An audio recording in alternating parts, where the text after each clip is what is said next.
Bueno, vamos a plantear la segunda parte, que en realidad sería el tercer apartado del capítulo 4 del Capital, que es, bueno, la compra-venta de la fuerza de trabajo como mercancía, ¿sí? Nosotros habíamos planteado en la primera parte que en realidad, digamos, en la circulación de mercancías y en la circulación de dinero como capital se producía en la circulación y no en la circulación, no en ese movimiento que llamamos DMD', donde una cantidad de dinero iniciaba el ciclo, compraba una determinada mercancía que luego se intercambiaba por una mayor cantidad de dinero que el que había iniciado el ciclo, ¿no? Ese llamamos delta de D a esa D chiquita o D prima. Y lo que decíamos es que esa diferencia podía surgir o necesariamente tenía que surgir en la circulación, pero al mismo tiempo nosotros sabíamos que en la circulación no se puede generar más valor porque el valor se genera en el ámbito de la producción, es decir, para poder agregar valor a una mercancía o a un producto del trabajo, necesariamente hay que agregarle trabajo, ¿sí? Y trabajo en tiempos de trabajo socialmente necesarios, con lo cual, digamos, no puede surgir en el intercambio. Por lo tanto, el origen de esa prima, esa D prima, digamos, ese incremento de D, ese plusvalor, porque siempre en el intercambio se intercambian iguales magnitudes de valor bajo distintas formas, que pueden ser bajo la forma de dinero, que el dinero es, digamos, esa mercancía que es directamente intercambiable por cualquier producto del trabajo humano y que tiene la potencia, la capacidad de mostrar al resto de los productos de los trabajos humanos que son mercancía, ¿sí? Puede pasar entonces por la forma dineraria o por la forma mercantil, pero siempre se conserva en el intercambio la misma cantidad de valor, que no se trataba, por tanto, de comprar barato y vender caro, porque en realidad ese era un movimiento que se terminaba rápidamente, porque yo puedo comprar algo barato, supongamos a 100 y venderlo a 110, pero cuando yo tenga mis 110 pesos en la mano, iría a comprar algo que alguien también compró a 100 y me lo cobra a 110, con lo cual, digamos, se anulan esos movimientos rápidamente. Entonces, Marx dice, es evidente que ese plus de valor necesariamente no puede surgir en la circulación, o sea, por el mero hecho de estar en circulación no va a surgir, pero al mismo tiempo es evidente que no puede no surgir en la circulación. Es decir, hay algo que pasa en el tránsito de D a M, ¿sí?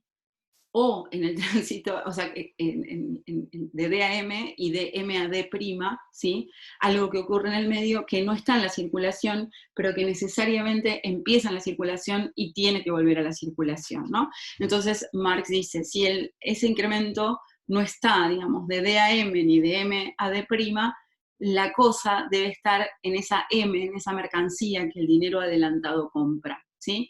Y dice algo así como, bueno, el poseedor de dinero, ¿sí? Que en tanto este representante que pone toda su conciencia y toda su voluntad en este movimiento que carece de fin, digamos, no de objetivo, sino que carece de determinación, ¿sí? Porque nadie sacaría esos incrementos de la producción, del valor para luego volver a adelantar la misma cantidad de dinero que había adelantado antes, ¿sí? En tanto personifica ese movimiento, el poseedor de dinero es capitalista, debe encontrar una mercancía que luego de comprarla, es decir, no en el intercambio, sino en el uso de esa mercancía, genere más valor que lo que ella misma cuesta.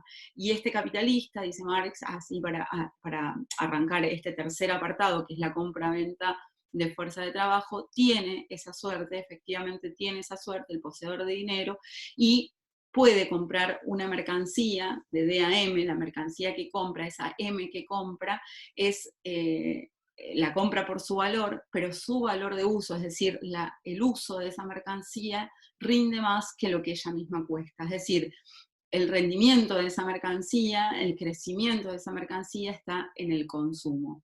Y esa mercancía es efectivamente la fuerza de trabajo. La fuerza de trabajo es una mercancía, dice Marx, o va a decir Marx, como cualquier otra mercancía, que por tanto va a tener valor y va a tener valor de uso, o sea, va a tener ese carácter bifacético que presentan las mercancías, pero fundamentalmente lo que dice es que esa mercancía es la capacidad de trabajar, la capacidad de generar valor que tiene cualquier persona en condiciones relativamente naturales, ¿sí? Eso nosotros ya lo problematizamos antes, pero tal vez lo que tenemos que decir es que esa capacidad de trabajo es la fuerza de trabajo, ¿sí? Y lo que deberíamos decir entonces también es que así como esa capacidad de trabajo es la fuerza de trabajo, o dicho al revés, la fuerza de trabajo es una capacidad, pero se realiza como cualquier valor de uso en el uso o consumo, el uso corresponde al capitalista, ¿sí? Corresponde al ámbito privado y no al ámbito de la circulación. Lo puedo poner en otros términos. Si yo voy al mercado y compro una manzana, compro esa manzana por su valor, ¿sí? Y esa manzana es mercancía en ese momento del intercambio. Ahora, cuando yo la retiro del mercado, ¿sí? Sale del ámbito de la circulación, me la llevo a mi casa o con esa manzana lo que quiero, me corresponde, es mía y el valor de uso es privado, para mí es fuera del mercado, ¿sí? Y eso mismo ocurre con la mercancía fuerza de trabajo, que es muy particular, pero que tiene esa característica, ¿sí? Ahora bien, lo que dice Marx, y esto nosotros lo podríamos discutir en la actualidad, ¿no es cierto? Que esa capacidad de trabajar es esa capacidad que porta todo ser humano, independientemente, o mejor dicho, que la porta en su corporeidad, y nosotros a esta altura del partido sabemos que en verdad es muy difícil que exista una fuerza de trabajo o una capacidad de trabajo natural que venga dada con la naturaleza del individuo, ¿sí?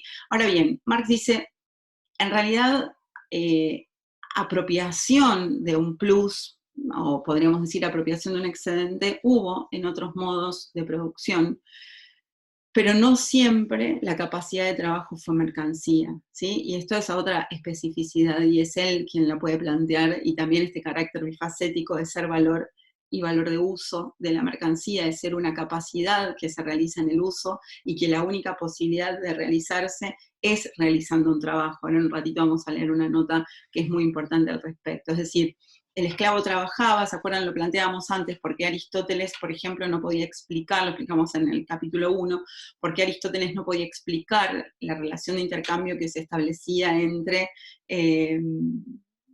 no me acuerdo cuál era la comparación, 5 pares de sandalias y un lecho, una casa y 5 lechos, no me acuerdo exactamente cuál era la comparación que planteaba, pero sí que no podía verlo. Y Marx decía, la limitación de Aristóteles para ver la posibilidad de intercambio, es decir, que tenían iguales cantidades de trabajo humano, es que los que producían eran esclavos y no eran considerados humanos, entonces ahí estaba el límite inmanente, digamos, que tenía Aristóteles, el gran filósofo, para poder avanzar con esa determinación. En cambio, digamos, efectivamente, cuando el trabajo es esclavo, no se necesitan, digamos, las condiciones, o no están dadas las condiciones para que la mercancía sea, perdón, al revés, para que la fuerza de trabajo sea una mercancía. Entonces, Marx lo que va a decir es deben darse o deben producirse dos condiciones históricas particulares para que la fuerza de trabajo pueda ser una mercancía y pueda ser intercambiada como mercancía.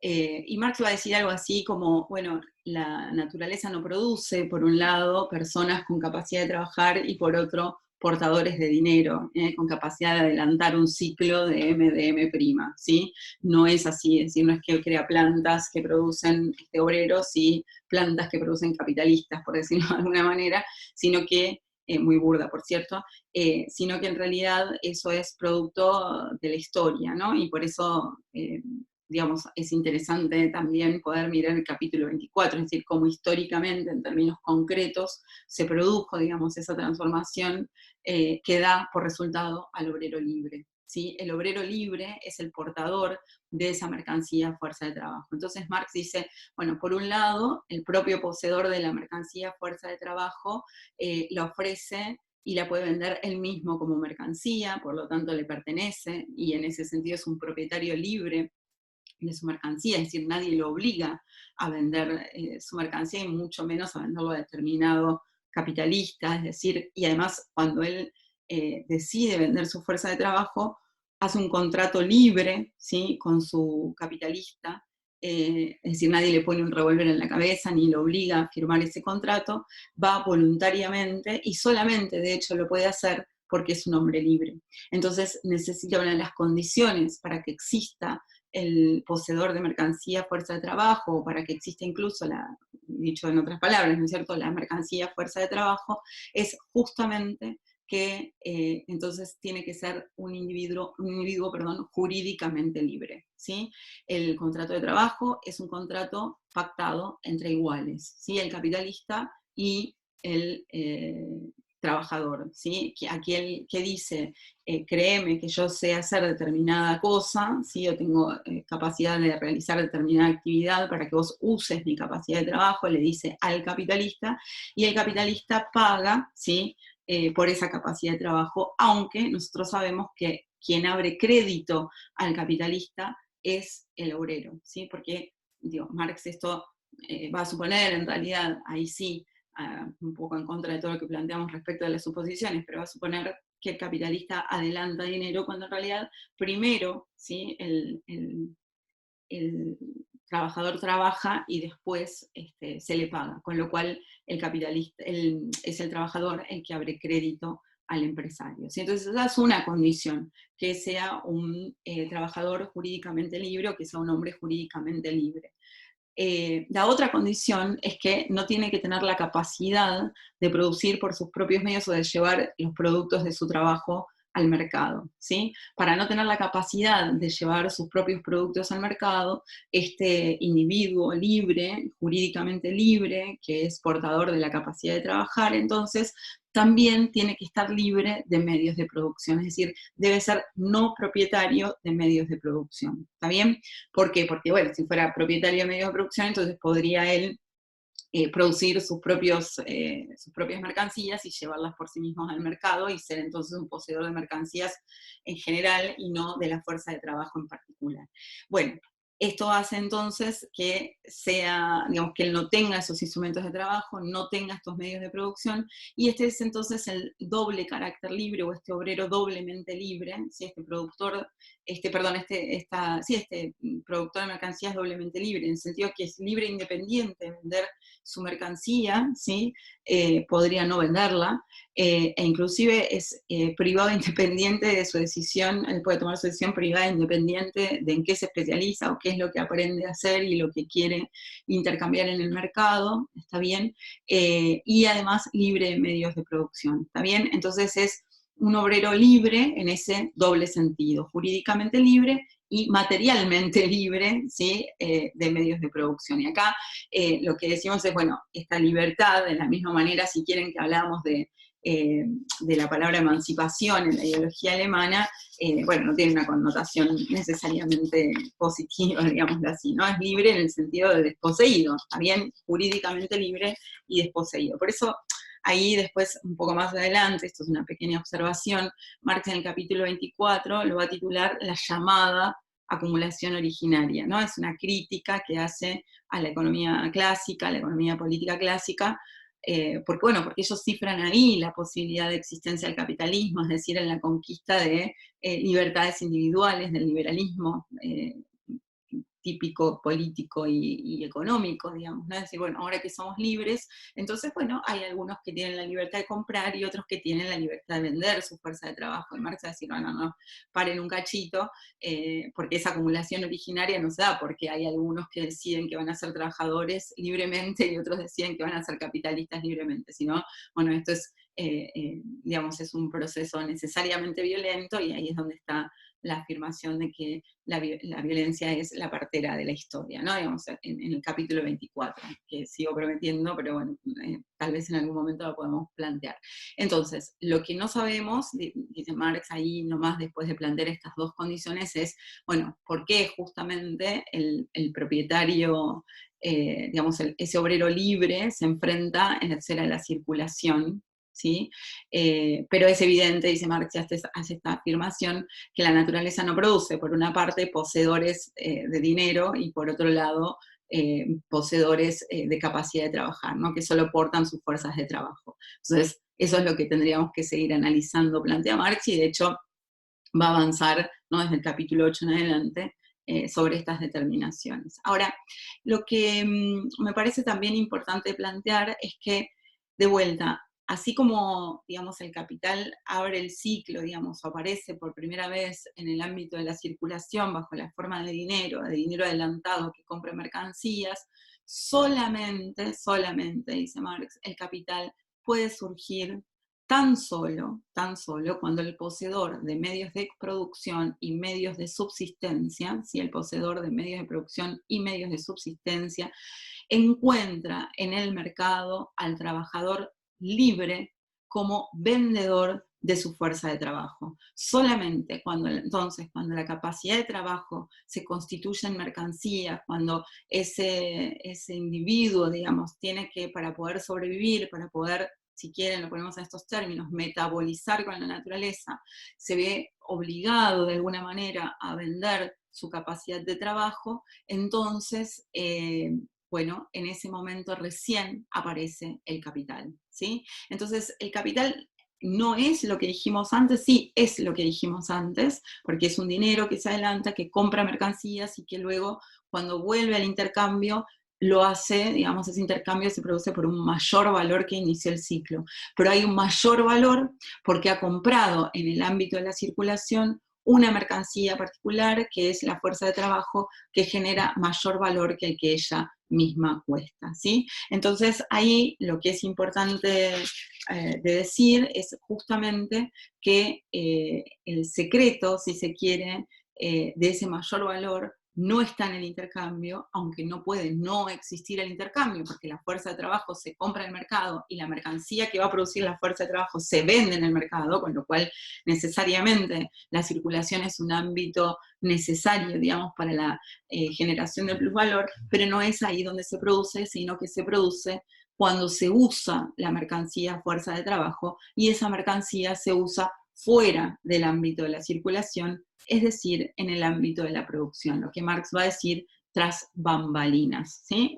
Pero así ahí vamos. Ahora, si volvemos a la mercancía fuerza de trabajo y esta afirmación que hace Marx, solo cuando aparece una fuerza de trabajo como mercancía podemos hablar del inicio de la existencia del capital, Marx lo que va a decir es la mercancía, fuerza de trabajo, es una mercancía y en tanto mercancía es al mismo tiempo su carácter bifacético, es decir, es al mismo tiempo valor de uso, ¿sí? Y valor. ¿Está bien?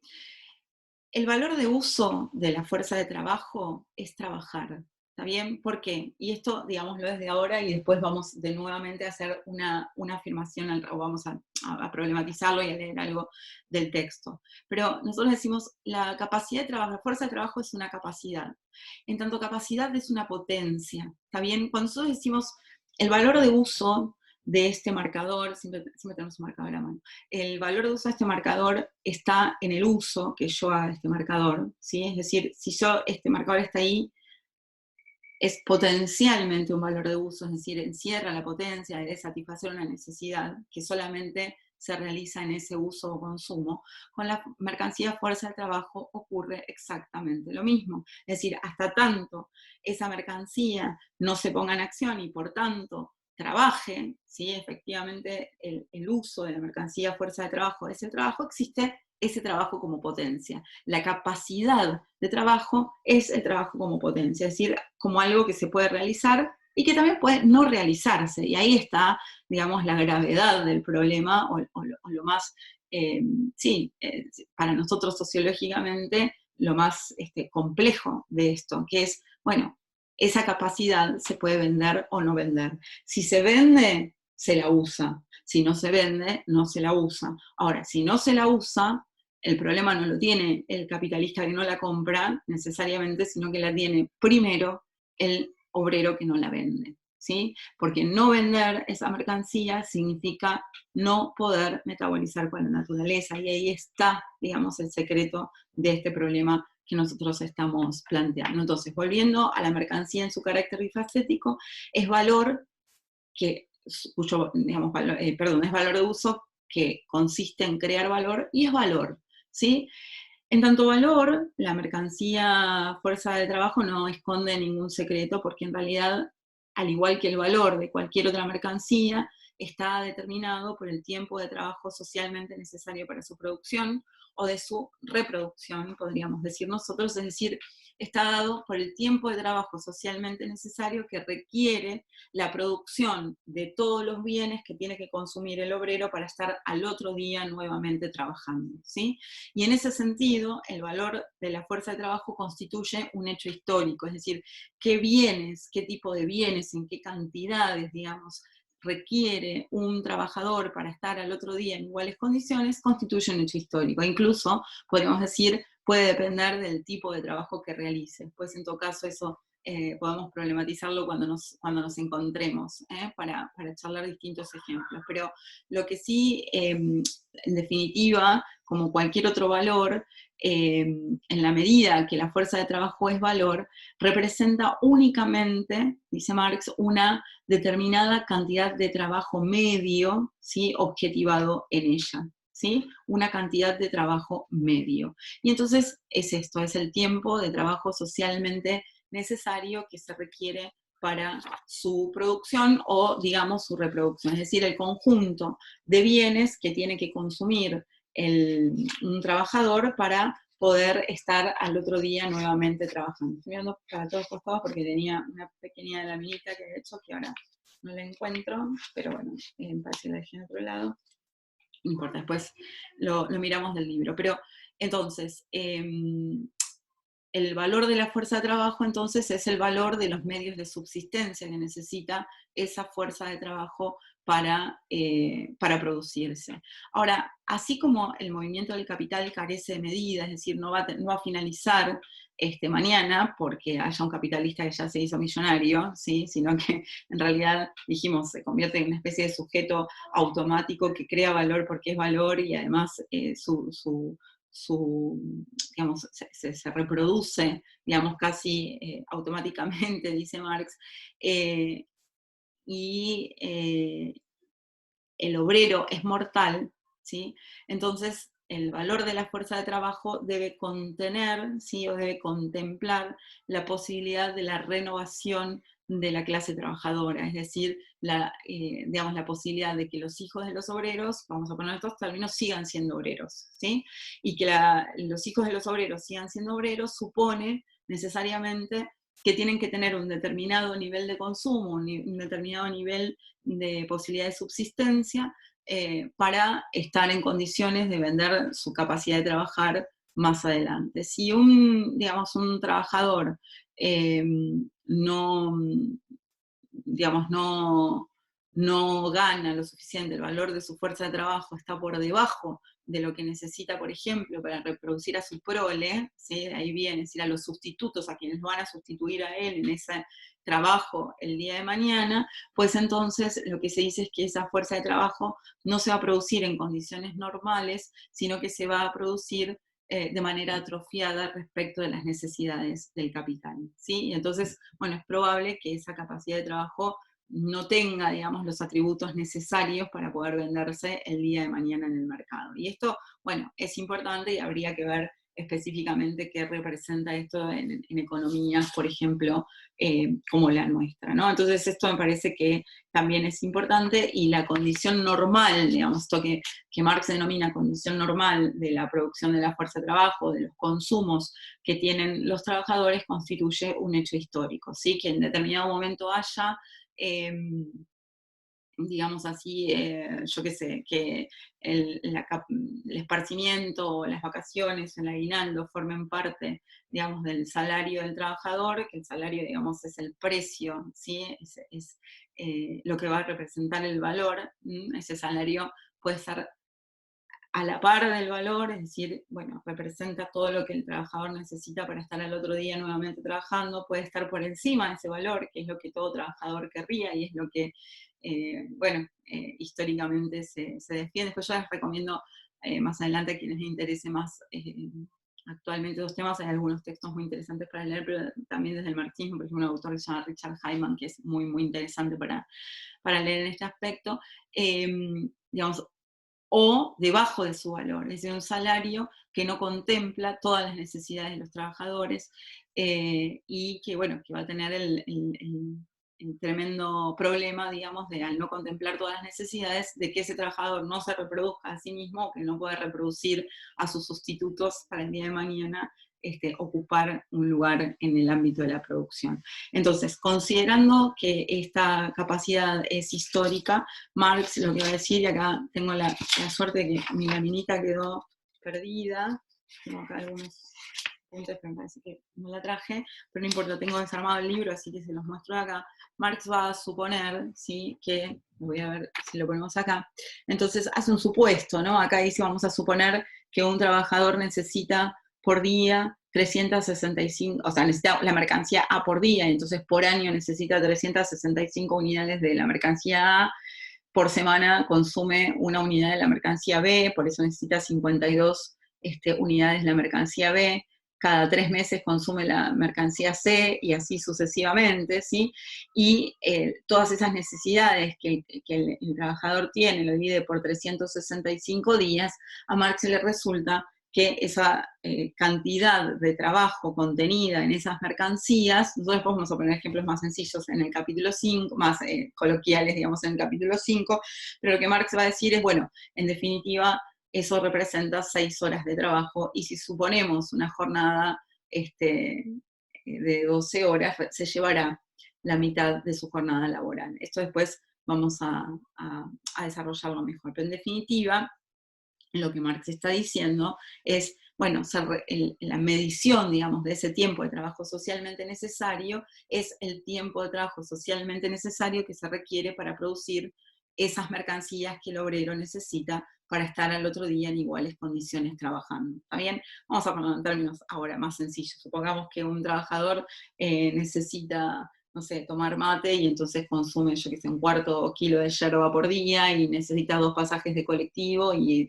se tardan en producir la yerba 2 horas, en el sándwich de milanesa que va a comer 3 horas, y no sé, un vaso de gaseosa 1 hora. Bueno, ahí tenemos las 6 horas que requiere, ¿sí?, diariamente el trabajador para reproducir su fuerza de trabajo. Ya empezamos a ver algo que nosotros ya sabemos, lo sabemos antes de entrar, en realidad, antes de entrar a Socio 1, e incluso antes de entrar a Economía, no solamente porque hayan cursado Economía, pero sí lo que es importante decir es que, en definitiva, empezamos a ver que el trabajador paga su capacidad de reproducirse, o sea, paga el tiempo de trabajo socialmente necesario para reproducirse, y además paga, ¿sí?, o deja en el ámbito de la producción un plus, ¿sí? Que es, bueno, lo que el capitalista se va a llevar como plus de valor o como plus valor. ¿Está bien? Entonces esto me parecía también interesante plantearlo. Ahora, lo que Marx va a decir es que el límite mínimo, esto después va a ser toda una discusión dentro incluso del marxismo, ¿no es cierto? Que el límite mínimo, estoy por la página 210 más o menos, la que les mostré recién, pero Marx va a decir que el límite último, ¿no?, o el límite de valor de la fuerza de trabajo laboral lo constituye el valor de la masa de mercancías, sin cuyo aprovisionamiento, dice Marx, diario, el portador de la fuerza de trabajo, el hombre, no puede renovar su proceso vital, ¿sí? Y esto es, bueno, cuando gana por debajo de su valor. Esto es lo que Marx lo está planteando, ¿no?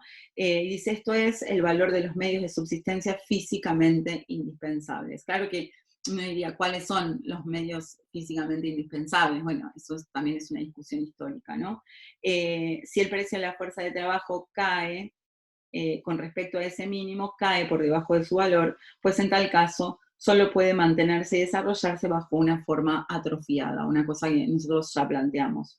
Pero el valor de toda mercancía está determinado por el tiempo de trabajo necesario para suministrarla en su estado normal de calidad, es decir, que rinda de la misma manera. Por supuesto, lo que querrá hacer todo capitalista es que siempre rinda más y más, y esa es la historia del capitalismo también, hacer que rinda más la capacidad de trabajar, ¿está bien? Y eso puede ser que esa fuerza de trabajo tenga que prepararse necesariamente fuera del ámbito de la producción para luego entrar al ámbito de la producción, es decir, crear sus atributos, por ejemplo, en un proceso formativo, escolar, por ejemplo, ¿no? Y entonces, bueno, esté en condiciones de rendir y no de tener que formarse necesariamente o ser improductiva en su uso. El uso de la fuerza de trabajo, el modo en que se usa y el incremento de la productividad en términos del pensamiento capitalista es un poco la historia de las ciencias del capital, podríamos decir nosotros, ¿no? De la administración, de la ingeniería industrial, bueno, en fin, de poder incrementar esos tiempos de utilización de la fuerza de trabajo, ¿no? Que en su momento Marx, un poquito más adelante, la va a llamar plusvalor relativo, ¿no? Es decir, una forma de creación de valor, de plusvalor relativo. Entonces, en su normal calidad. Ahora, quiero ir al fin de la página, al último párrafo, a la página 210 y 211, y ya terminamos este capítulo. Y ahí Marx dice esto que me parece que es muy importante. Dice, al finalizar la página 210, sí, el último párrafo de la página 210, es de un sentimentalismo extraordinariamente adocenado, dice Marx, tildar de tosca esa determinación del valor de la fuerza de trabajo, determinación que fluye de la naturaleza misma de la cosa, y plañir como Rossi concebir la capacidad de trabajo, prescindiendo de los medios de subsistencia de los trabajadores durante el proceso de producción, es concebir una quimera, ¿no? Es decir, hay que concebir la fuerza de trabajo, diría Marx, de la misma, considerando esos medios de subsistencia que necesita el trabajador. O sea, no podría considerarse de otro modo. Voy a repetir. Y planear como Rossi, concebir la capacidad de trabajo, prescindiendo de los medios de subsistencia de los trabajadores durante el proceso de producción, es concebir una quimera. Y esto que viene me parece fundamental. Quien dice trabajo, quien dice capacidad de trabajo, dice al mismo tiempo trabajador y medio de subsistencia, trabajador y salario, ¿sí? Es decir, van de la mano.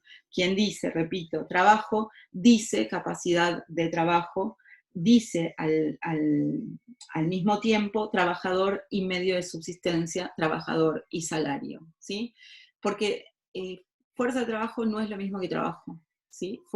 El trabajo es el uso o el valor de uso de la fuerza de trabajo. Entonces eso es muy importante desde el punto de vista de Marx, pero es importante también cómo sigue. Quien dice, eso lo dice Rossi, ¿no? Ahora, quien dice capacidad de trabajo, no dice trabajo, y esto que Marx aclara es muy importante. Quien dice capacidad de trabajo, no dice trabajo, del mismo modo que quien dice capacidad de digerir, no dice digestión, ¿sí? Quien dice capacidad de trabajo, no dice trabajo, quiere decir, yo puedo tener la capacidad de trabajar, soy dueña de mi mercancía, fuerza de trabajo, y puedo no venderla. Y si no la vendo, no trabajo. Por eso el trabajo es la realización del valor de uso, es el valor de uso de esa capacidad, pero necesariamente tengo que venderla para poder trabajar. Y ahí está la cuestión principal del capitalismo, ¿sí? Esto me parece importante. Repito, quien dice capacidad de trabajo no dice trabajo, del mismo modo que quien dice capacidad de digerir no dice digestión. Para este último proceso se requiere, como es sabido, algo más que un buen estómago. ¿Qué se requiere para hacer un proceso de digestión más que un buen estómago? ¿No? El buen estómago sería la capacidad de trabajar. Se requiere alimentarse, se requiere tener alimentos, ¿sí? Para que exista un proceso de digestión. Es una comparación, tal vez nos resulta extraño que esté esto acá, pero es interesante esta idea entre, o esta diferencia entre la potencialidad de algo, entre la potencia que algo porta y la realización de esa potencia. O sea, yo tengo la capacidad de digerir, pero para poder digerir tengo que comer, ¿sí? Y para comer tengo que poder comprar lo que voy a comer, ¿sí? O tengo que poder conseguir lo que voy a comer. Y ahí está la cuestión que Marx plantea. Entonces, repito, quien dice capacidad de trabajo no dice trabajo, del mismo modo que quien dice capacidad de digerir no dice digestión. Para este último proceso se requiere, como es sabido, algo más que un buen estómago. Quien dice capacidad de trabajo no se abstrae de los medios necesarios para la subsistencia de la misma. El valor de estos se expresa, antes bien, en el valor de aquella. Si la misma no se vende, o sea, si la capacidad de trabajo no se vende, no le aprovecha para nada al obrero, que siente, por el contrario, como una cruel necesidad natural el que su capacidad de trabajo haya requerido determinada cantidad de medios de subsistencia para su producción y que los requiera siempre de nuevo para su reproducción. Los requiere independientemente de que la venda. Y que los requiera, y si los requiere y no la vende, bueno, estamos en un problema serio, repito, lo dije 20 veces, pero me interesa que quede claro, ¿sí? Y que los requiera siempre de nuevo para su reproducción. Descubre entonces, con Sismondi, que la capacidad de trabajo no es nada si no se la vende, ¿sí? La capacidad de trabajo no es nada si no se la vende. Es una potencia que si no se realiza, bueno, entonces no obtiene, digamos, los medios de subsistencia necesarios para su reproducción, ¿sí? Y esto, bueno, tiene necesariamente sus problemas. Entonces, digamos, lo que va a plantear Marx es que, bueno, justamente la naturaleza peculiar que tiene esta mercancía, que es la mercancía fuerza de trabajo, es que efectivamente se tiene que vender, ¿sí? Para poder realizarse, pero además de venderse, o sea, la necesidad de venderse para poder realizarse, es eh, es el obrero el que abre crédito al capitalista porque primero trabaja y después cobra, ¿sí? Esa capacidad o la venta de su capacidad de trabajo. Entonces, ahora sí, vamos a ir cerrando este capítulo 4 y después hacemos en un próximo videito el capítulo 5, pero me gustaría que podamos finalizarlo también leyendo para tener presente el texto, en todo caso después si aparecen dudas lo volvemos a charlar, pero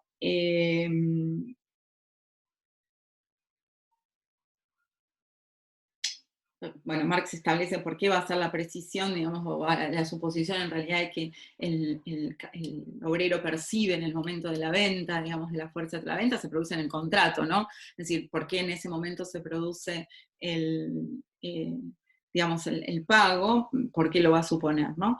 Pero lo que me parece importante es arrancar del último párrafo de la página 213. Dice: conocemos ahora el modo, y voy a leer el final porque es como una especie de tradición en mis prácticos, el final del capítulo 4, ¿no? Dice, conocemos ahora el modo, en la página 213, en que se determina el valor que el poseedor de dinero paga a quien posee esa mercancía peculiar, la fuerza de trabajo. El valor de uso, que por su parte obtiene el primero en el intercambio, no se revelará, y esto es importante tenerlo en cuenta para el capítulo 5, ¿sí? No se revelará sino en el consumo efectivo, ¿sí? En el proceso de consumo de la fuerza de trabajo. Y digámoslo desde ahora, el proceso de consumo de la fuerza de trabajo es un proceso de generación de valor. Por eso puede arrojar el capitalista más valor que el que inició el ciclo, ¿sí? Ese plus de valor, ¿está bien? Entonces el proceso de utilización de la fuerza de trabajo, el proceso de trabajo mismo, o proceso laboral, que es un sinónimo también, es el proceso de formación de valor. ¿Por qué? Por ese carácter bifacético de la mercancía, que es valor de uso y valor, y que se replica también en la mercancía fuerza de trabajo, ¿sí? Esto vamos a verlo ahora inmediatamente en el capítulo 5, ¿sí? Pero repito entonces, el valor de uso, que por su parte obtiene el primero en el intercambio, no se revelará sino en el consumo efectivo, en el proceso de consumo de la fuerza de trabajo. El poseedor de dinero compra en el mercado todas las cosas necesarias para ese proceso, como la materia prima, y la paga a su precio cabal, ¿sí? Y acá hay algo que es interesante: el capitalista no engaña al trabajador en el intercambio, ¿sí? A uno le puede parecer mejor o peor, pero Marx no lo plantea en términos qué bueno, qué malo, qué moral o qué inmoral, sino que paga su precio cabal, es decir, el precio que corresponde, ¿sí? El valor de la fuerza de trabajo que está determinado por el tiempo de trabajo socialmente deseado, lo que lleva la producción de los bienes que que el obrero necesita consumir para estar al otro día en iguales condiciones de producir, ¿está bien? Lo paga su precio cabal. El proceso de consumo de la fuerza de trabajo es al mismo tiempo el proceso de producción de la mercancía y del plusvalor. es al mismo tiempo el proceso de producción de la mercancía y del plusvalor. El consumo de la fuerza de trabajo, al igual que el de cualquier otra mercancía, se efectúa fuera del mercado o de la esfera de la circulación, ¿sí? Por eso el plusvalor se produce en y no en la circulación. Sí en la circulación porque se compra en el mercado, no en la circulación porque esa mercancía, que es la fuerza de trabajo que se compró en el mercado, se usa fuera del mercado, es decir, en el ámbito de la producción, ¿sí? O en el ámbito privado, porque la producción como se realiza de manera privada e independiente, ¿sí? Es decir, todos los conceptos o los términos que fuimos planteando hasta el momento están presentes, digamos, en estos análisis. Y Marx dice algo muy interesante ahora, casi literario diría yo. Abandonamos, por tanto, dice Marx, esa ruidosa esfera instalada en la superficie y accesible a todos los ojos para dirigirnos junto al poseedor de dinero y al poseedor de fuerza de trabajo, siguiéndole los pasos hacia la oculta sede de la producción en cuyo dintel se lee no o prohibida la entrada salvo por negocios. Veremos aquí no solo cómo el capital produce, sino también cómo se produce al capital. Y ese juego de palabras es fundamental, porque el capital produce produciéndose a sí mismo, ¿sí? Y eso lo hace en el proceso de consumo de la mercancía fuerza de trabajo. El proceso de consumo de la mercancía fuerza de trabajo es al mismo tiempo la producción de valor y de plusvalor. Por eso va a ser un proceso de formación de valor y de valorización. Esa es la diferencia que va a haber entre un obrero produciendo los mismos botines, del ejemplo que pone Marx al principio del capítulo, por sí mismo, digamos, un productor libre de mercancías por sí mismo, que compra las materias primas y trabaja y agregaba valor, pero no puede agregar más valor, sí pasa en esta relación, cuando es el capitalista el que compra esta capacidad de trabajar, ¿sí? Y seguimos. Entonces, veremos aquí no solo cómo el capital produce, sino también cómo se produce al capital, ¿sí? Se hará luz finalmente sobre el misterio que envuelve la producción de plusvalor. ¿Sí? Se hará luz sobre el misterio que envuelve la producción de plusvalor.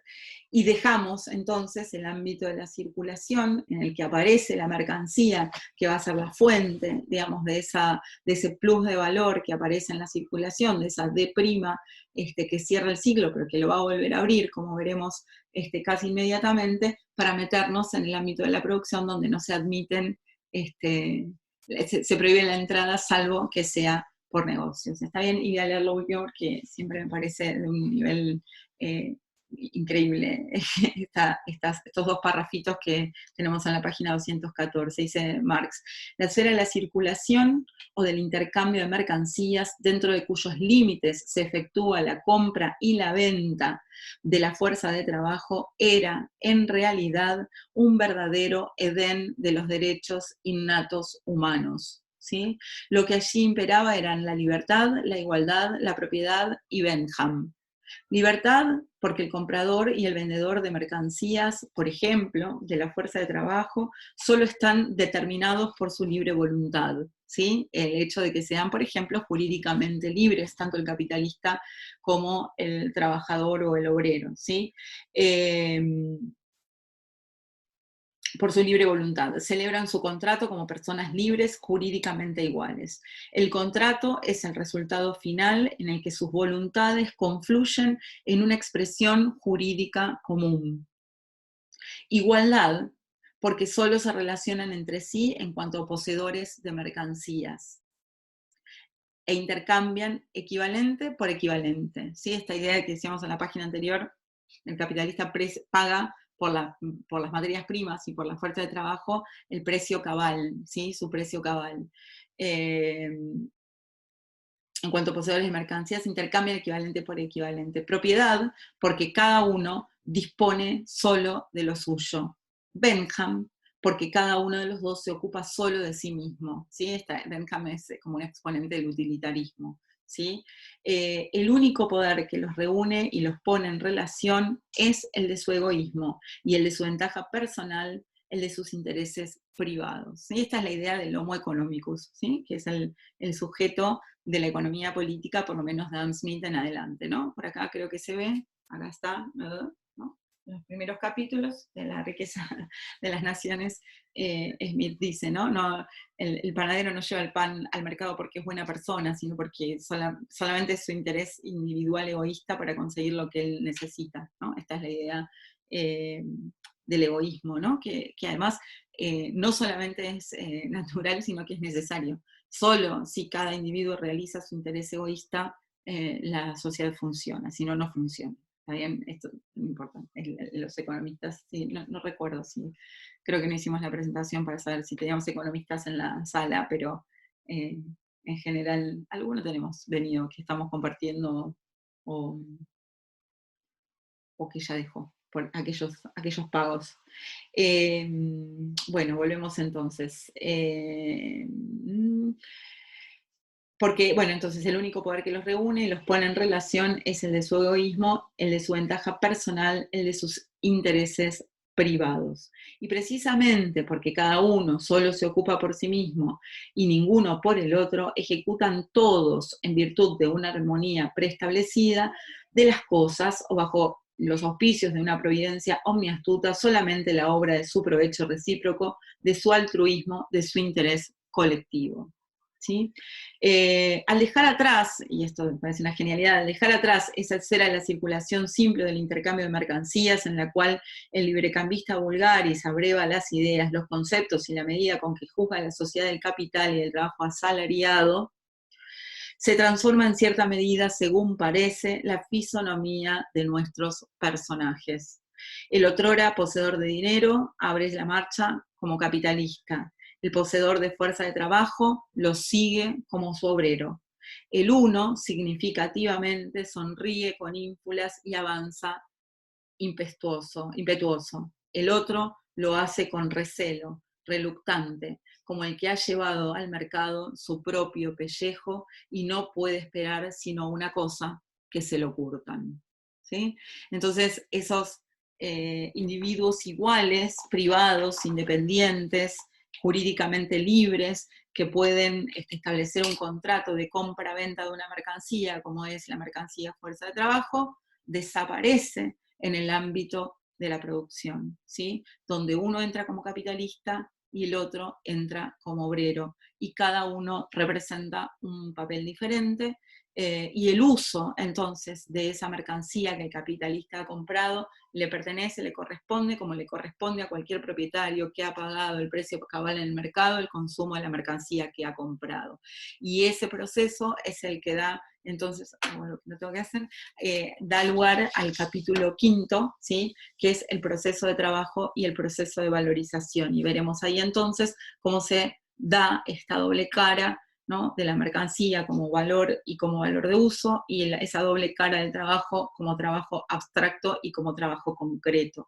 Veremos que el trabajo concreto es la realización de una actividad orientada a un fin que tiene como objetivo obtener productos, pongamos sillas o pongamos mesas o pongamos trajes o pongamos chaquetas o pongamos lienzo, lo que sea, ¿sí? Pero también es un trabajo abstracto, un gasto de energía que cristaliza como tiempo de trabajo socialmente necesario en una mercancía que luego además tendrá que ser vendida y por eso vuelve al mercado. Así que bueno, dejamos acá el cierre del capítulo 4, dando algunas bases, algunos indicios de por dónde va a ir el capítulo 5, y vemos cómo ha cambiado la fisonomía de estos personajes y cómo se ha complejizado a partir del capítulo 4 ese productor tan indeterminado, ¿sí? De mercancías que teníamos en el capítulo 1, porque ahora la producción de mercancías se da de manera estrictamente capitalista. Pero necesitábamos saber aquello para ver cómo iba a entrar en escena el capital. Y el capital entra en escena a través del dinero, pero el dinero no es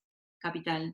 El capital es una relación que supone además la existencia de mercancías, fuerza de trabajo, que es el modo en que la mayor parte de la sociedad va a realizar ese metabolismo con la naturaleza, no la mayor parte. Ese metabolismo con la naturaleza que va a realizar la clase trabajadora hace que la sociedad en su conjunto metabolice con la naturaleza, ¿sí? Entonces, si queremos, como lo hicimos con la ideología alemana, ¿se acuerdan cuando hablamos de división del trabajo entre intelectual y manual, o cuando hablamos de la sociedad civil y del Estado, ¿sí? Esos ciudadanos libres e iguales que contratan, ¿sí?